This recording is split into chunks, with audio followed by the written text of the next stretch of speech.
We're going to be working on how to draw people today, and in this case, portraits. Portraits is usually, the focus is on the person's face, or it's a waist up or shoulders up, where the focus is on getting those proportions correct.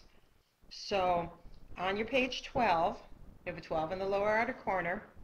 It says portrait practice, and we're going to be turning your sketchbook sideways, and you'll be working with drawing a person from memory, but we're going to work on getting the basic proportions correct. Then you'll be drawing yourself from life, and you'll be drawing from a photo. So your first drawing is going to go right here, but I'm going to switch to a larger piece of paper so you can see what I'm doing. You're welcome to follow along with me. I have a longer version of this video. There's a playlist, a link to a playlist on Schoology that will take you to, it says portrait playlist, and you can watch, there's a longer version of this video if you need more help or need me to pause more. So this is going to be the shortened version.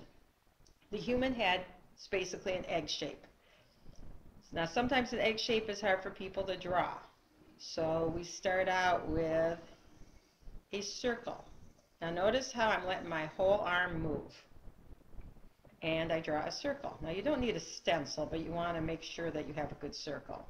Then you draw from the edge a curve down and a curve up, and that gives you that egg shape, and then you can get rid of this. Now with portraiture and that egg shape, this is always the chin. So this is a forward-facing face, which is the easiest one to draw. If the face is slightly tilted or tipped, the chin will move a little bit, and this narrower part is where the chin is. Okay, next thing we're going to do is draw a neck. Your neck is almost as wide as the head, comes down and curves. Then the shoulders are about one head width wide on each side, so they're going to be almost off the page. Notice that curve. Then we're going to draw eyes, nose, and mouth. So from the top of the head to the chin, we're going to find the halfway point, check it, and I draw a little bit of a line through that. That's where the eyes are, halfway between the top of the head and the chin. Then halfway between this point and the chin, I just draw a little line. That's the nose. Halfway between the tip of the nose and the chin, I draw a little line, and that's the mouth. So eyes, tip of the nose, middle of the mouth. Okay, now sometimes it helps people to have a center line. I don't always do that, but you can. And then if you want to get the eyes centered, since it's forward facing, you can draw a little bit of a dot in the middle here and here. And then the human eye is loosely a almond or football shape. And to get the size right, you want to be able to put one eye length in between the two. So if I measure from here to here, I should have that same amount of space there and the same there, and then about half an eye on either side. Then just the details of drawing the eye itself, and there are all sorts of tutorial videos on how to draw eyes. I have some linked to my playlist, but you draw the colored part of the eye. The full circle doesn't show. It's usually cut off by one of either the upper or lower eyelids. So this is the person that's slightly looking up. The only time you see the full circle of that colored part of your eye is when you're really surprised and you open your eyes wide. And then you have the pupil. And I'm just mapping out where things are. There's the crease of the eyelid. So those are eyes.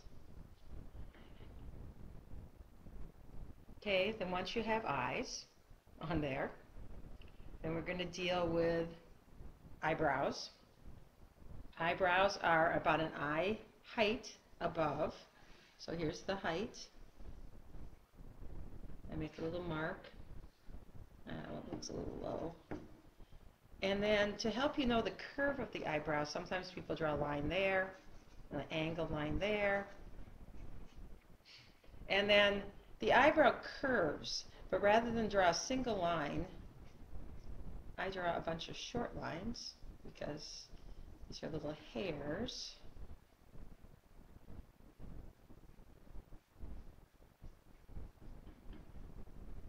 And then you can get rid of, we don't need any of these extra lines here anymore. They were just guides.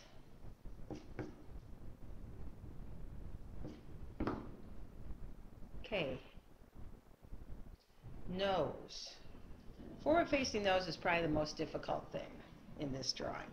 You draw a curve right there, a little bit of a curve. Then over here, we're going to draw a hook on either end and kind of darken those in. Those are the nostrils. And then you're going to draw almost like a parenthesis. And that's the tip of the nose. Now, a lot of people are bothered by, I mean, we know the nose sticks out, and people want to draw the sides of the nose, and that's done mostly with creating lights and darks values, shading. But to give you an idea, if the light were coming from here, and it was shining on this face, and the nose sticks out, there's a cast shadow. Notice how it starts right from there. And it goes up and follows this eye socket here.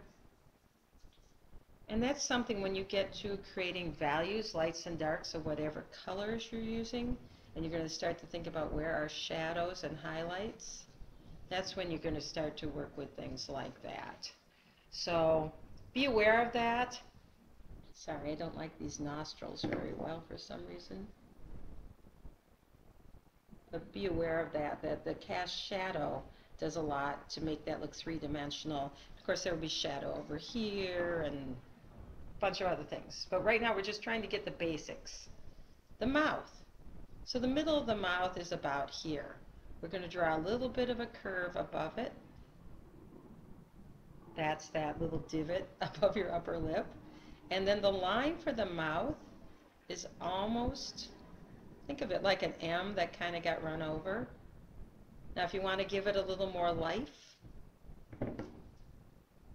turn the edges of the mouth up a little bit. Now, challenges, things that are make it more challenging to do, a mouth that has teeth showing. And then you're going to draw a little bit of a lower lip there. Now, notice there's really no lip color, and I don't outline it really strongly. And again, there's values, lights and darks that can create that. But we're not going to worry about that too much because mostly it's about getting that basic drawing right. You want to be sure you have enough room for a chin here, kind of defining that. You know, sometimes I'll come up here and pull in this a little bit. You know, so the human head is not exactly an egg shape, and it's different depending on who you're drawing. Now the ears. Start at the eyebrows and end at the tip of the nose. So I made some marks there. Then the ear is a curve, curves out, in, and kind of a little, that's the earlobe there. So curve out, in, and a kind of a little hook at the end. And you can add a little more detail to them. And again, individuals, some people's ears stick out more, some people's ears don't show because their hair is over it, but I always draw at least the shape of the ear so that when I add the hair, it will show where the ear is, because the ear takes up space. Okay, then hair. Your hair starts, you have your hairline where your hair grows up on your forehead, and then you have the silhouette of your hair. So hairline is from the ear across to the other ear. That's the hairline. And what you do is you think about, you know, there's that person, I'll kind of draw some shorter hair that curls.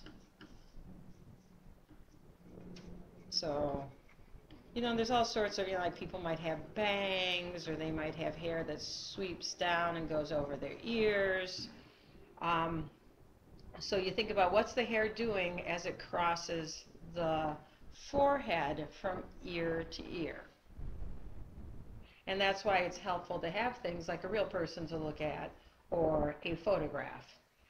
And then the next part of that is, what does the hair do as it goes over the top of the head?